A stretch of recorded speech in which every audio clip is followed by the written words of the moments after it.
like to call to order the pre-council meeting of Joliet for January 3rd. May Bob Odekirk preside. We'll start with roll call. Mayor Odekirk. Here. Councilman Clement. Here. Councilwoman Gavin. Here. Councilman Guerrero. Here. Councilman Hug. Here. Councilman Morris. Here. Councilman Mudrin. Here. Councilwoman Quillman. Here. Councilwoman Reardon. Here. So first on the agenda, we have citizens to be heard on agenda items. Is there anyone here that would like to speak on an agenda item? So seeing none, I will turn it over to Chris Regis. Hi, everyone. Nice to see you. Thank you for coming in. We're a little short-handed tonight, as you can see, but we'll get through it. So we'll start with the committee reports. There is expected to be a report from Public Safety and the Public Service Committees tomorrow evening. Starting on the consent agenda, the first item is approval of minutes from the December 21st and the December 20th meeting, as well as the special meeting on December 27th. The first item on the consent agenda is an award of a professional services contract for the preparation of a National Register Historic District nomination for the Illinois State Penitentiary, Joliet, to Ramsey Historic Consultants. That is the old prison in town. If there are any questions, Jane is here to answer them. Doesn't seem like there are any. We'll move on. The next item is the award of a public utilities electrical maintenance service contract to Elliott Electric in the amount of $239,625. They do the maintenance for the automated system that runs our water treatment plant, and that's up for renewal. That was approved by the Public Service Committee, so it's recommended that the council approve that contract. The next item is the award of contract for the Laraway Road Water Tower Reconditioning Project to Era Valdivia Contractors in the amount of $1,567,000. The Laraway Road Water Tower was built in 2000, so it's probably almost 22 years old. There was an inspection. Both the interior and the exterior coating have deteriorated to an unsafe condition. The tower will be refurbished under this contract and restored to a safe and operating condition. The present improvements are expected to last for about 25 years. Are there any questions about that? Thank you. Moving on, item 4-22, award of contract for the professional engineering services for the Phase 1, Phase 2, and Phase 3 engineering services for the Joliet Centralized Traffic Management System Improvement Project, Phase A, to Iteris Incorporated in the amount of $364,397. Our current automated traffic management system is very archaic. It services through a dial-up modem, which is obsolete technology. We can't even replace the parts that we have.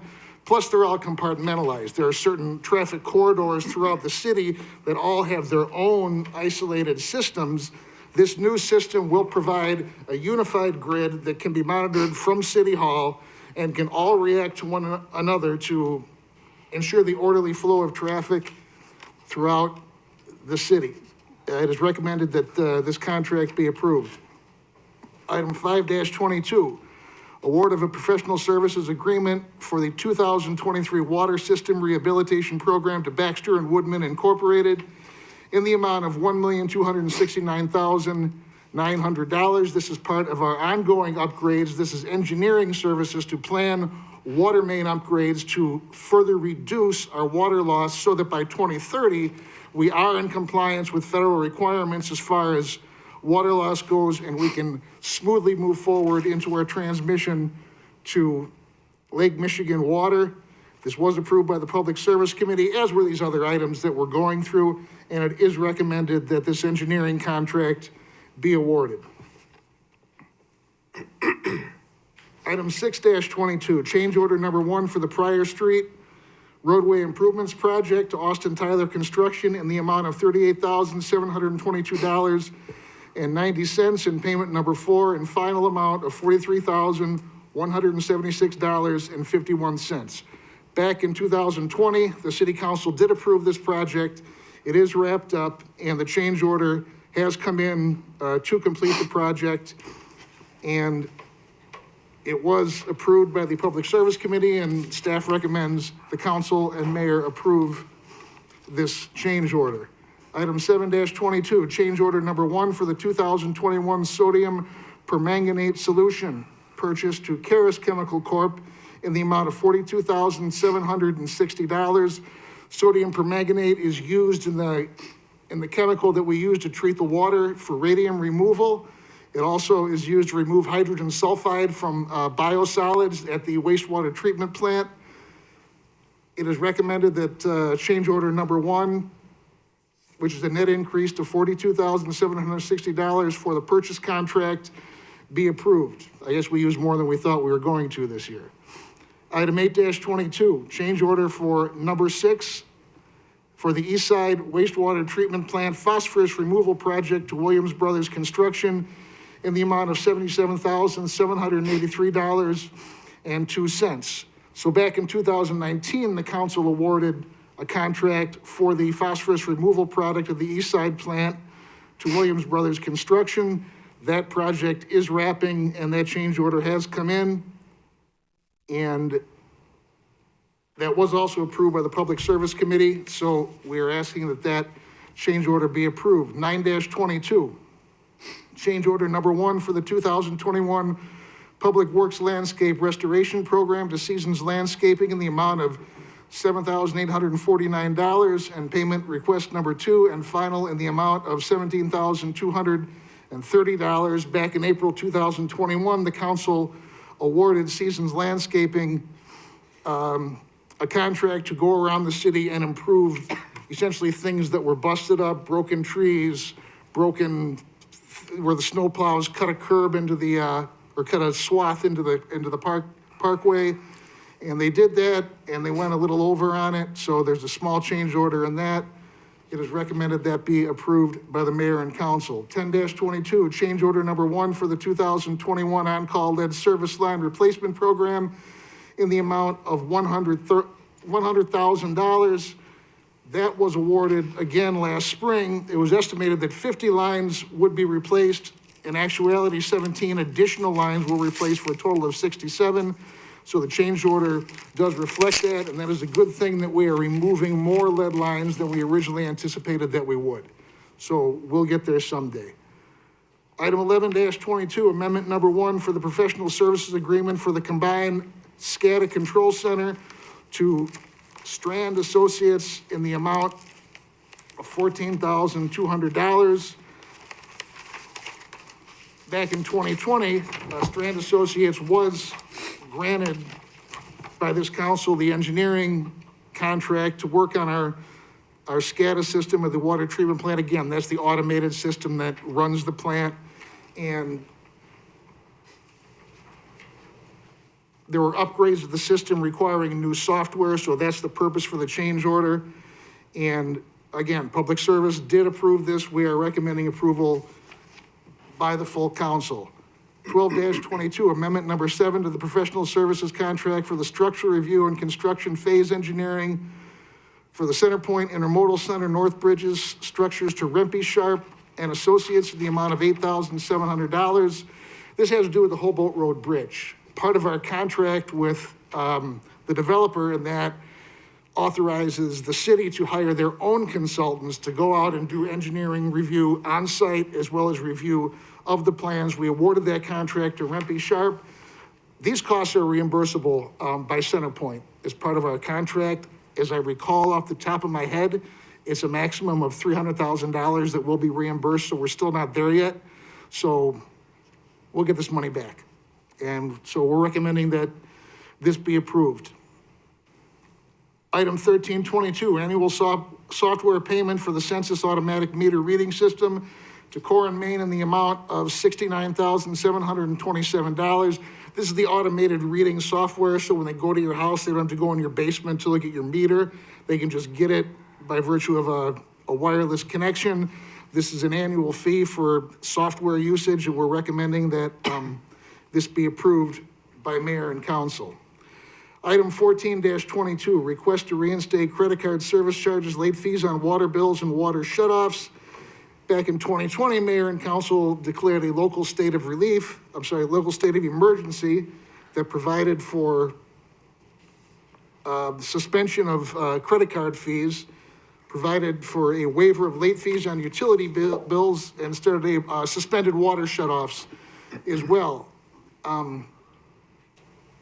It is recommended that that program be discontinued and we go back to the way things were operating as before.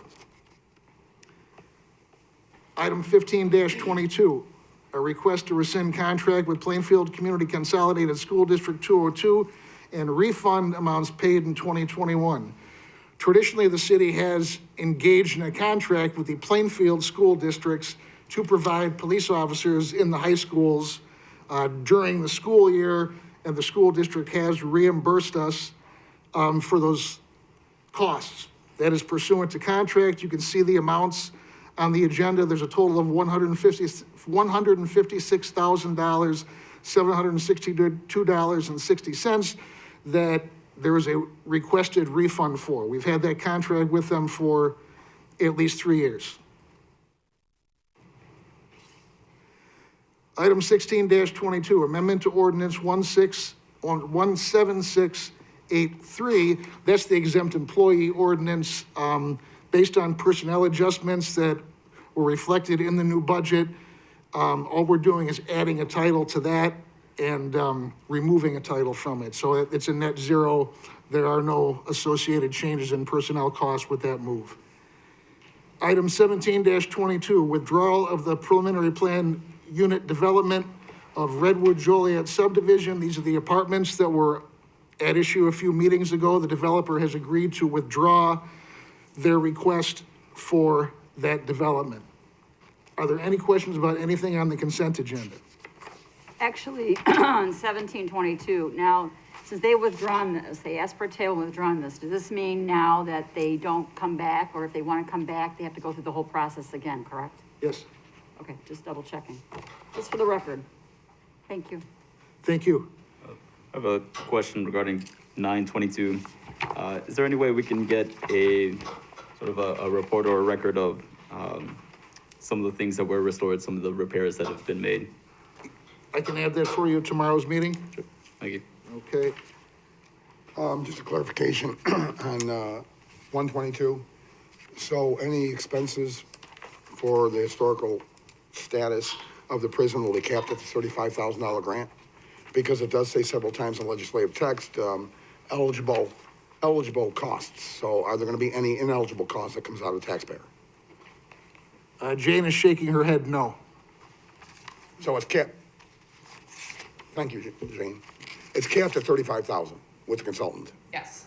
We have a scope of work. There's nothing that would be a ineligible expense. So can't exceed 35,000. That's the grant we got from the National Park Service.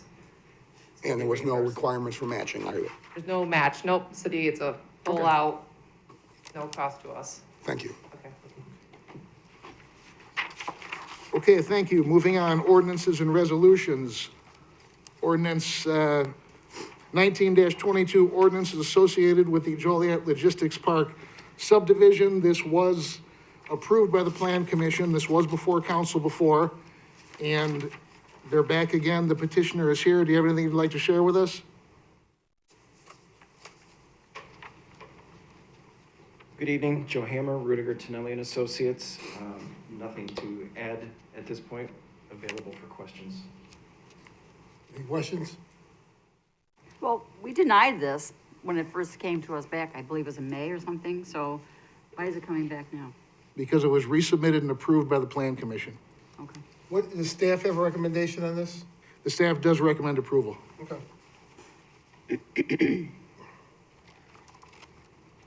Mayor, may I ask one question? Sure. Sir, what side of that existing building is the new piece going? The new lot would be on the east side of the existing building. On the east side? Correct. Okay. Okay, thank you. Thank you. Okay, ordinance 20-22, ordinance approving the reclassification of 209 Mississippi from R3 to R2 zoning. This is a city-owned lot, and we're trying to get rid of a lot of the vacant lots that we have sitting around, so we're selling them to adjacent homeowners. The homeowner has agreed to purchase that lot, but we want to make sure it was downzoned to single-family first, so we cannot put a multifamily dwelling on that lot, if anything, so that's the purpose for this. Once this happens, we'll go ahead and move along. And it's recommended that that be approved. Ordinance 21-22, as we've mentioned, there, in the new budget, there was a bit of restructuring in the legal department. This takes the old inspector general position, moves it out of the legal department, gives the council the option of either retaining a full-time inspector general or hiring one on an ad hoc basis, as many other places do. That's entirely your choice. And reordering the structure of the department to chief, deputy, and subordinates as other departments are organized in the city. Item 23-22, a resolution accepting an off-site public utilities and drainage easement to serve the West Side Joliet Real Estate LLC Subdivision Unit 1. This is the new development on Essington Road. There are some storage units out there. We need an easement to facilitate drainage off of the site and into the city storm sewers. It's recommended that this easement be accepted and approved by the city council. Item 24-22, a resolution appropriating Rebuild Illinois bond funds for the professional engineering services for the Phase 1, Phase 2, and Phase 3 engineering services for the Joliet Centralized Traffic Management System Improvement Project in the amount of $364,397. We saw that the award of contract for this project was in the consent agenda. However, this is state money we're receiving to pay for this, and that requires a funding resolution. So that's why there's a separate resolution accepting the funding from the state for this. So that's why they're in different places on the agenda. Are there any questions? Item 25-22, a resolution appropriating Rebuild Illinois bond funds for the Humboldt Road, Hollywood Road, US Route 6 I-80 roadway reconstruction project in the amount of $715,588.25. Now, this is funding for the Humboldt Road project north of Route 6 up to Interstate 80. There was a funding gap. This fills the funding gap for that. The contract was already awarded earlier this year for that. Again, we need a resolution accepting the funding from the state to facilitate this project. It's recommended that this funding be approved. Resolution approving the submittal of a grant for the Chicago Street Plaza, 26-22. This resolution would authorize the city of Joliet to apply for a Rebuild Illinois grant in the amount of $3 million. Now, that is a one-to-one match. Whatever we receive, we would have to match that, and these funds would go toward the design and construction of the Chicago Street Plaza. All we're doing at this time is applying for the grant. We still need a separate resolution in the future to receive the funding from the state. So we're just applying for the grant right now, and that ends the agenda. Are there any questions about anything that appeared on the agenda? And there is a request for closed session. Okay, next is public comments. Is there anyone that would like to make a public comment? Seeing none then, we do have the request for closed session.